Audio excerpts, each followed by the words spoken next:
Let's take a look at an affiliate website called My Mattress Pads. Now this is a simple website in the Amazon space, reviewing mattress pads and earning a commission. Simple website, but still a lot of good stuff to learn. Now in this audit, we're going to go after a lot of things, but including algorithmic penalty recovering and how to recover from basically when the algorithm puts you in your place. And also things like how to build trust on a website, keyword cannibalization, and of course some conversion rate optimization. Let's take a look.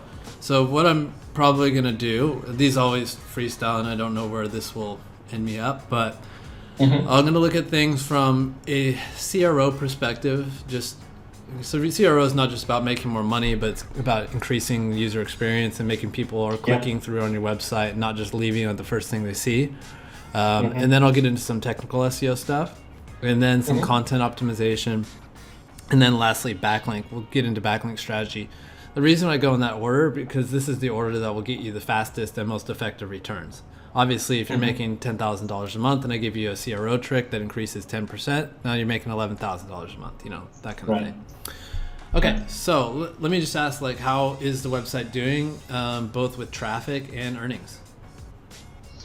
So in terms of traffic, so it's been increasing in the last 6 months or so. So we're from where I've left it, it's almost double its traffic. The site actually got hit on the update in early November, where it kind of lost a lot of the kind of long tail keywords. My kind of assumption at that point in time is the structure of the site wasn't where it was supposed to be. So at that point in time, I only had 2 categories, product review and whatever, informational. So I have now developed a full site, a flatter site architecture, just recently, a week or so, and I have kind of actually also mapped out all the content that was developed in the site. So the site right now has 90% or 95% of its content is commercial, and only 5 or 10% it's informational. And a lot of it doesn't have you can have the best X for Y article, but there's no real kind of supporting articles beneath them, right? So I'm kind of trying to focus to do that in order to gain a little bit of gain the traffic and gain back the keywords and the position. Okay, got it. Okay, so like I said, these things freestyle and we could go in different directions. We've already gone down a different one. So what I have to say about this November update. So there was only one update throughout the year that looked different than other ones, and I believe it was in October or maybe September or something like that. That was backlink focused.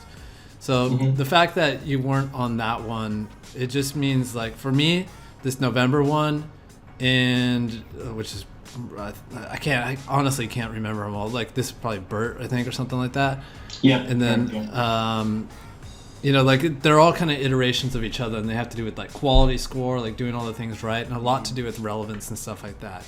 Ignore when people say Bert is only about being able to understand search queries better, because that's one thing they did. That's the only thing that Google mentioned in their release notes. That doesn't mean that's the only thing they did. Also, just think about there's changes to the algorithm every freaking day. What about that noise on top of the everything? Right. So knowing that this is probably content related and knowing what's going on with your site, let me give you some feedback. So earlier in the year, I believe it was around June, we had, it's been a long time since we had any kind of algorithmic penalties, and we had one website that kind of got dinged a little bit. And from what we looked at or what we were able to uncover, it's pretty easy to do this debug. You look at keywords that used to be in first place for, and you see, okay, it just dropped down to number 4. Who moved into first, second, and third? And then, like you were already hinting at before, everyone above me had more topical relevance on their website for that topic. So let's imagine what would be I don't know. Imagine I was ranking for Taylor Swift's favorite songs or something like that. So, and maybe I have a website about like guitars or guitar lessons or something like that. And I used to be number 1 for some reason. I dropped down to number 4. Now, I only have that one article on that site about Taylor Swift. But if I were to do a site colon on the people in first, second, and third, I would see that, oh shit, this guy's talking about Taylor Swift with 500 pages. This one 200, this one with 100. It's like a direct line. They're just talking about, they're more relevant on that topic, and Google put me in my place. So that's one thing that I would definitely take a look at and just see what are the keywords that went down.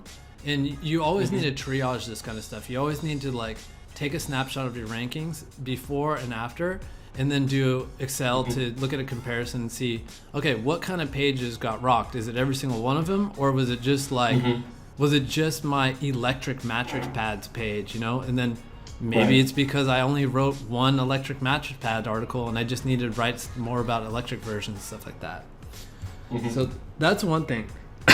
Another thing with relevance, I mean, this is, if you think about it algorithmically, like how can Google really figure out like how relevant a website is in terms of different topics and stuff like that? Well, you know, you have to remember at the end of the day, it's like, it's not a human that can go in. It's not going to see like all this stuff on the page. It's not going to like get this vibe that it's about sleeping and mattresses from the images. It's only going to be able to look at the content, and you know, they can parse images and see text and images and stuff like that, but they're not confident enough to put it into their algorithm and stuff like that.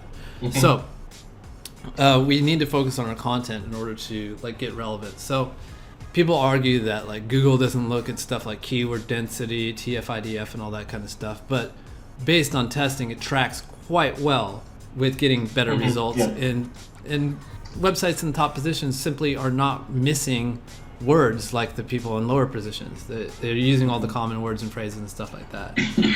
So think about it like this: is when this happens to you, it's kind of like, let me guess, there's like every single page on your site lost some traffic, or was it boiled down to like just a few? Probably all of them. Right? No, probably all of them. Like a lot of them lost a lot of long tail. So you can see from the graph that the first rankings, they didn't lost that much, but it was actually like a lot of the long tail.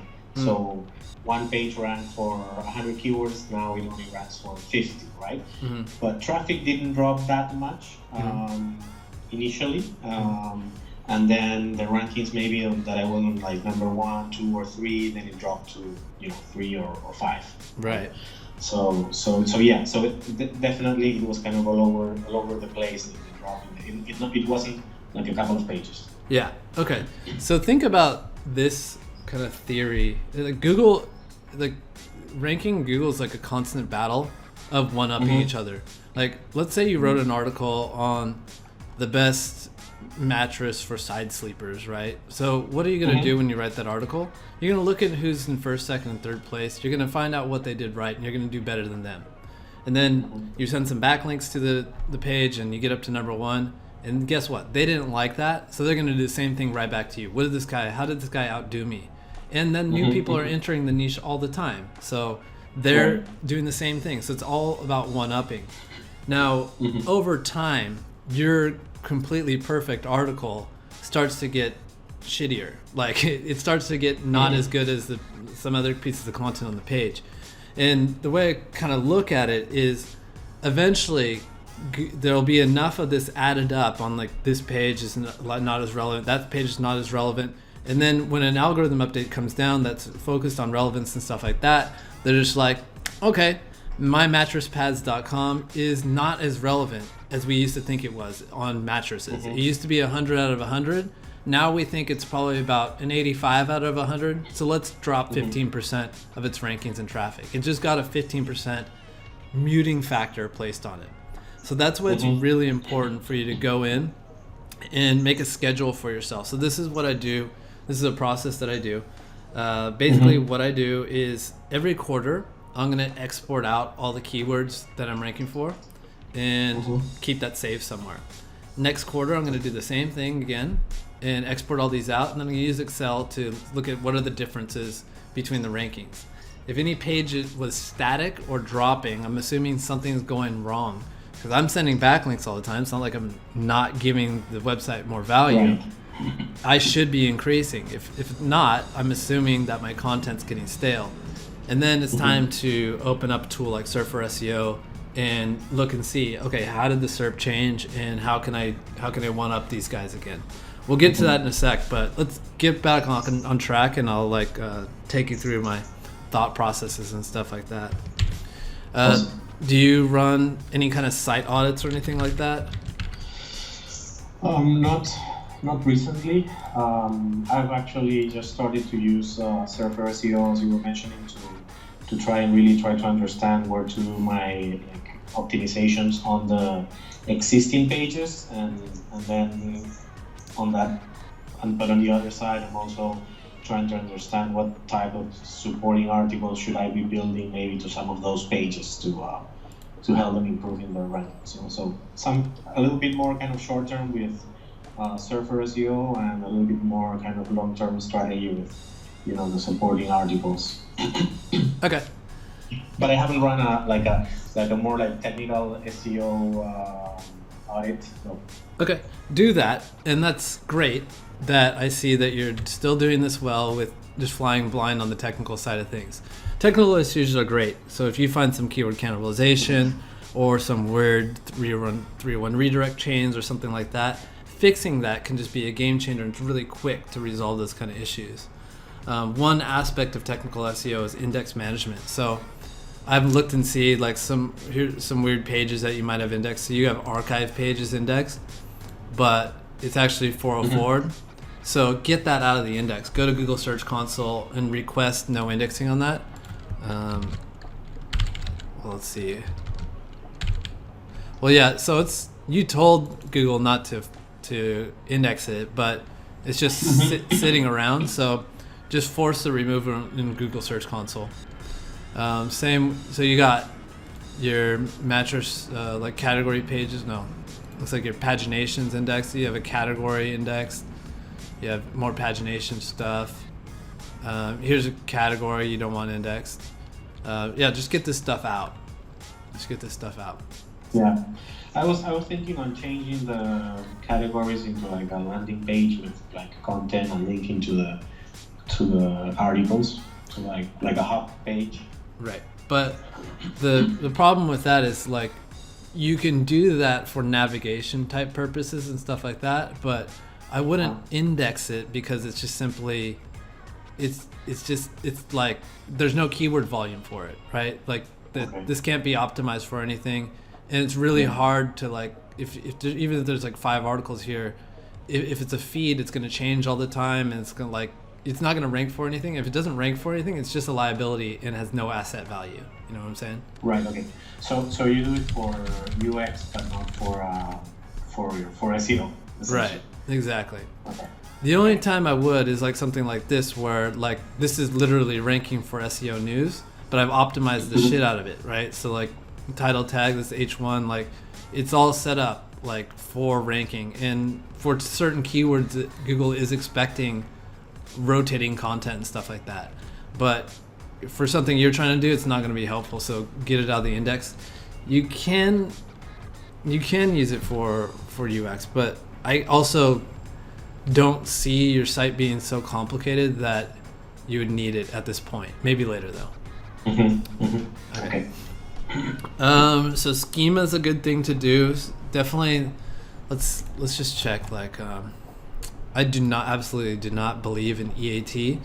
The Google doesn't have the resources to go in and check to see if whoever wrote a website is a real person, but they do have the resources to check for the opposite of EAT, which means they can't find any owner or author or anything to do with the website, which is sketchy to them. So we can beef up this about page. There should be a name on here. There should be an address. There shouldn't be this weird dupe content down here. This weird stuff like this, the nav bar is completely gone on this page. This weird kind of stuff will hit you negatively in terms of your quality score for your website, and that'll stack up when it comes to when algorithm updates are coming around, if you have just like weird things that are dinging your quality score. So if you want inspiration, look at the Wirecutter Healthline. Like you want multiple authors on the page. Create a location for this website, like a name, address, phone number, make it up, or I go to the extent of getting a real Google My Business, and then I'll even send business citations to the website that matches up with that address and everything, the name, address, phone number. I actually saw, I think you mentioned that on the review that you did on the site, and so I thought that this business citation was actually for like local businesses, but you also kind of recommend it for affiliate, so you think it's okay? Well, the name of the game is to not look like you're an affiliate, right? Mm-hmm. Yeah. So yeah, you want to try to make it look as much as possible like you're a real business. So real businesses, try to remove the Spanish as much as possible. Real businesses like want you to contact them. That's how they make money. So there would be also a name, address, phone number. Here's our feedback department. Here's our returns department. Here's how to get in touch with media requests. And here's our name, address, phone number if you want to drop in. All that kind of stuff. And then using schema on these pages to even set it up further. So like you put your name, address, phone number in the schema, but also really leverage that same as feature to say, this is my Facebook page, this is my YouTube channel, like all this stuff. I'm not just an affiliate website, I'm all these things. Check it out. You want to show Google you're more than just an affiliate website. Yeah. So let's see here. Excuse me. Let's check if you have any like cannibalization problems. Yeah, your rankings are pretty good. You got a lot of keywords on page 1, at the top of page 1.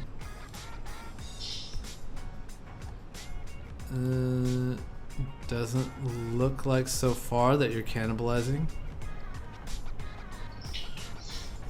I have like a couple of pages that are, repeating, like on the like hospital topic, and then there is this weird where it talks about like best mattress pad and best mattress topper, which for Google it's kind of the same. And so what I'm gonna do is do like a 301 and merge the content into like the highest ranking page. Yeah, that's the wisest thing to do. But I mean, if Google doesn't think it's cannibalizing, then don't worry about it. But if one of those pages has no search volume, then it's literally a liability, and that's like what you're worried about. So handle it now. Yep, that's what's happening now. Okay. I mean, this page used to cannibalize before, but seems to be okay now. But it's also not performing either, so maybe it's still cannibalizing, but outside the top 100. So I'd probably look at this best mattress top. Which is that one? So the keyword is pillow top mattress topper, and obviously you want your pillow top mattress pads page to rank for it, but your best mattress toppers page probably got the word pillow on there too much, or it has some anchor text with the word pillow going to it or something like that. So de-optimize. Actually, pillow's not written on the page. You probably have some anchor text going to best mattress toppers page with the words pillow in it. Okay. Or pillow top or something like that. Check that out. Okay. We skipped CRO stuff, so just a real quick once over. I kind of actually redo some of the commercial content. So like if you go a little bit down on the home, there is like a pack and play post. Which one? The one with the baby on the white t-shirt, pack and play. I think that's best pack and play. I think it is. This is mattress pads for cribs. Oh, no, not that one. Which is the other one there? Is there one for like that? Oh, the one on the right to that one. on the right side. Eggshell? Yeah, can you click on that one? Okay. So 301 redirects to hospital mattress pads, is that correct? Yeah. Okay. Yeah, and so what do you So have me look at this for? we actually kind of redid the design. This is what we're going to kind of display on the rest of the on the site. We kind of took runner's click a little bit as an inspiration to put like the first product, the first review product first. We're trying to consolidate a lot of the text with like read more options, so that it's not that long. And we're trying to make some contrast between the colors, so like having all the kind of CTA buttons in like yellow. I'm still kind of struggling to determine like what's the color of the site going to be. Right now it's like white with like green and yellow buttons. So okay, so anything else? Do you want me to hack away at this? Yep. Okay, so your website's green and white, and hands down, like that's just what's up here. It's the theme of your website. So you want an opposite of complementary color, like red, to be used for your call to action buttons. So we got red here. My eyes are drawn here, but I can click that and it doesn't make you any money. This is red, but you really want it to just be red here. And another piece of advice is check current price is much better than check price, because check current price implies that it could change, and if you don't click this, you're not going to find out what it is today, which could be a big deal. Right? Okay, great. So make this red and then chill out on red everywhere else, and really just stick to like a few colors. Right now we're tasting the rainbow. We're looking at the Skittles pack dumped out on a mattress, part of the pun. But keep all this green and black and stuff, and then make that pop with red. When you have like so orange, like all these other colors are very complementary to red, so it doesn't pop as much. Like nothing is really standing out. It's all kind of just like blah together. Right. So maybe we just put it like green, and we like stick with the green and only the red for the CDA. Okay. Yes, exactly. And then this here, so I recommend like this button needs to be bigger. Make sure this table is very responsive, and like definitely definitely like load it up on like a mobile responsive checker, and make sure like are these buttons even clickable when I'm looking at this on mobile. And then this isn't enough information here for me to buy something. Like I need more stats here. Like first off, there's no ordering here, so I don't know which one you're actually saying the best is. And if I'm like the other attention deficit disorder people on the internet, if I don't see what it is right away, I'm gone. So we get down to here, and let's see, mattress toppers. So these are it looks like you got different categories. Yeah. So pressure relieving foam mattress toppers, gel and foam mattress toppers. So there's actually two here. Egg crate. There's two here. Natural. I think you need some kind of navigation here, because I thought I was about to read because I got here because I googled best hospital mattress pads. If that's what you're trying to rank for, by the way, you need the word best and review, and you need this H1 and titles like key real estate for putting keywords in there. Like if you want to rank for best type stuff, you need to put the word best in there, and variations, top reviews, all that kind of stuff. Now we're getting into on-site SEO stuff, but okay. So most of the time, you're probably not going to rank for hospital mattress pads. That's an e-commerce keyword, and you're going to be up against e-commerce sites, and your intent for your website's a lot different. So I googled best hospital mattress pads, so I'm expecting to see what's the best one. So this is good. It tells me which is the best one right away. But then I get to this table, and now I'm confused. Which one's the best? Is it Temper Proform? Could be. but which one's this? Like this one didn't have a name on it. Now I'm like super confused. Like, is this one the same one as this? Like you need to remove all confusion from the buyer's mind. And then now we get down here, and I was like, I'm still expecting to see like a top 10 list, but I haven't seen any. But you decided to break it down into categories, and whether that's the right move or not, you need to look at the search result and see what do the other people do. If they've broken it down into categories, then you're doing the right thing. But I think you need some kind of navigation here and saying like, what exactly are you looking for? And then a button here, relieving pressure. Number 2, gel or foam. And number 3, egg crates and whatever. So it's just like a clean navigation. Then someone picks like, okay, I want the egg crate one. So they go down here and they see, okay, egg crate mattress toppers. So he's got this one and this one. Which one's better? You know, which one's better again? I want to see a number 1 here. I want to see editor's choice, and then I want to see something like different. This is our best dollar saver or something like that. Yeah. And then for these like cons here, so here's red. We want to reserve red for the shit that makes you money. So what you can do instead, because you want to indicate that these are not good things if you want. I mean, one thing you can do is just do PowerPoint. You can do something like you got your this will be your pros, right? And then we can just do something like this, which still looks the same, but we're going to invert it. Okay, yeah, I see it. And then in green letters. Right. And it's not going to take away the eye from the TTA. Okay. Where are we? Okay. We're at the end of the road. So I think you got a bunch of takeaways. You got a lot of things you can do.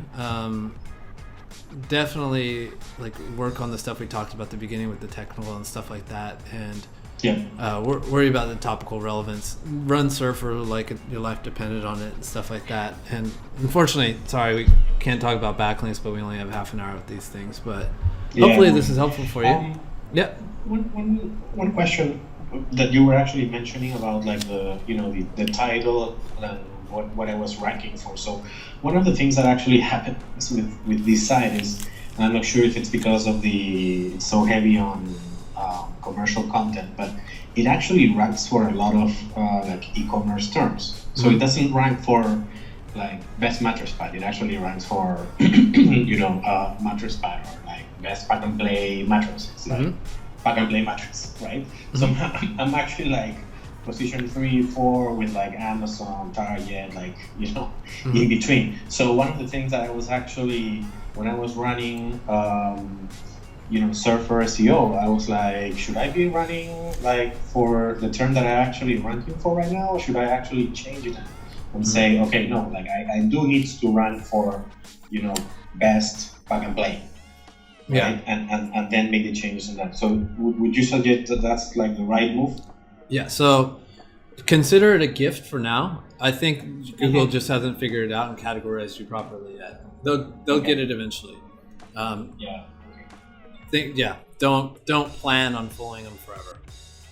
Okay. All right, brother. Thanks for the call. Okay. Thanks for supporting charity and all that. And I wish you the best of luck. Let me follow up with me later and let me know how things get along. Okay, awesome. Thanks, man.